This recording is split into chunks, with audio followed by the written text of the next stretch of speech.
अस्सलाम वालेकुम। आज की इस वीडियो में मैं आपको जल्दी कुछ ऐसी अलामात बताऊंगी जो उन लोगों को ज़ाहिर होती हैं जिनमें आयरन या खून की कमी होती है, जैसे कि एनीमिया वगैरह।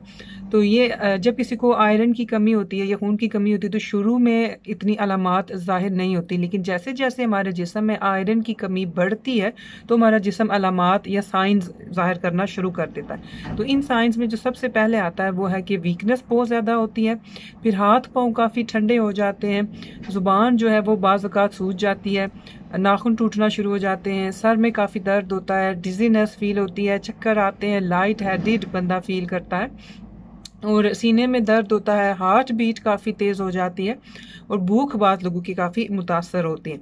अगर आप में से किसी को भी ये अलामात ज़ाहिर हो रही हैं और वो ये सोच रहा है कि शायद उसको आयरन की कमी है या एनीमिया है, तो उसने ये बिल्कुल नहीं करना कि खुद से जाके आयरन सप्लीमेंट्स ले लेने हैं। इसके लिए आपने अपने डॉक्टर को चेक करवाना है, क्योंकि खुद से आप अपने आप को डायग्नोज नहीं कर सकते। आपके टेस्ट होंगे, फिर पता लगेगा कि क्या वाकई आपको आयरन की कमी है या नहीं। क्योंकि अगर आप ऐसे ही सप्लीमेंट्स लेना शुरू कर देंगे तो ये होता है कि जब हमारे जिस्म में आयरन की मिकदार ज़्यादा हो जाती है तो वो भी बहुत सारी कम्प्लिकेशंस लेकर आती है, बहुत सारी हमारी मुश्किलात में इजाफा करती है और यहाँ तक कि लीवर हमारा डैमेज हो सकता है। ये वीडियो देखने का शुक्रिया। अपनी सेहत का ख़ास ख्याल रखें। अल्लाह हाफिज़।